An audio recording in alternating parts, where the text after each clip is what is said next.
Assalamualaikum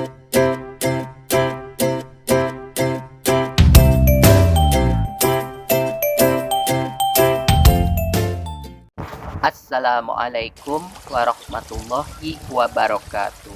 Tepang deui sareng Pak Parman dina pangajaran bahasa Sunda dinten ayeuna. Ayeuna urang baris diajar ngeunaan istilah teknologi bahasa Sunda di kelas genep. Yuk diajar online. Mangga nu teu acan subscribe heula. Hatur nuhun, wilujeng nyakseni. Tujuan pangajaran dinten ayeuna nyaeta ngalarapkeun kecap teknologi kana kalimah. Naon ari teknologi teh? Teknologi hartina sakabeh alat anu gunana pikeun mantuan manusa dina kahirupan sapopoe sangkan pagawean leuwih gampang. Istilah teknologi ditenan kalimah di handap ieu. Saha nu teu apal kana HP, unggal poe urang nyonyoo HP. Kecap HP atawa handphone kaasup tina kecap serepan bahasa Inggris sarta kaasup kana istilah teknologi. HP teh dina bahasa Indonesia hartina telepon genggam. Telepon anu bisa dicecekel ku leungeun. Pek hideup ditenan contoh istilah-istilah teknologi anu sejena. Anu kahiji, dinamo. Dinamo nyaeta alat pikeun nimbulkeun tanaga listrik. Anu kadua, kipas angin. Gunana pikeun alat pikeun ngahasilkeun hawa sangkan teu hareudang.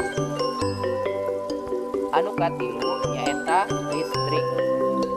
Nyaeta tanaga nu timbul lantaran aya gesekan elektron. Contoh anu kaopat nyaeta kulkas. Nyaeta lomari pikeun niiskeun atawa nyieun cai es. Anu kalima nyaeta ngebor. Nyaeta alat pikeun ngaliangan make bor. Anu kagenep robot. Robot nyaeta barang nu dilengkapan ku alat elektronik nepi ka bisa milampah rupa-rupa pagawean. Anu katujuh, parabola.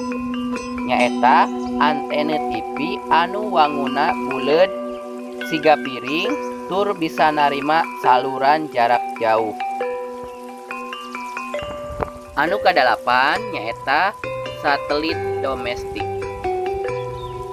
Satelit jieunan nu dipake pikeun alat komunikasi di jero nagara nu gunana pikeun ngalancarkeun siaran televisi. Anu kasalapan nyaeta mesin. Mesin gunana pikeun alat nu ngagancangkeun pagawean alat anu jadi motorna hiji hal. Anu kasapuluh nyaeta tenaga surya. Nyaeta tanaga nu ditimbulkeun ku panas panon poe. Pancen hideep pek larapkeun ku hideep istilah teknologi kana kalimah. Contoh, kecap kipas angin. Kalimahna, kamari Bapak meuli kipas angin anyar.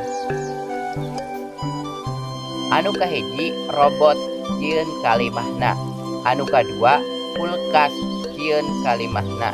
Anu katilu, televisi jieun kalimahna. Anu kaopat, radio jieun kalimahna. Anu kalima, komputer jieun kalimahna. Wilujeng ngerjakeun. Alhamdulillahirabbil alamin. pangajaran bahasa Sunda dinten ayeuna parantos rengse. Mugia ya manfaatna, hapunten bilih aya kalepatan. Hatur nuhun. Wassalamualaikum warahmatullahi wabarakatuh.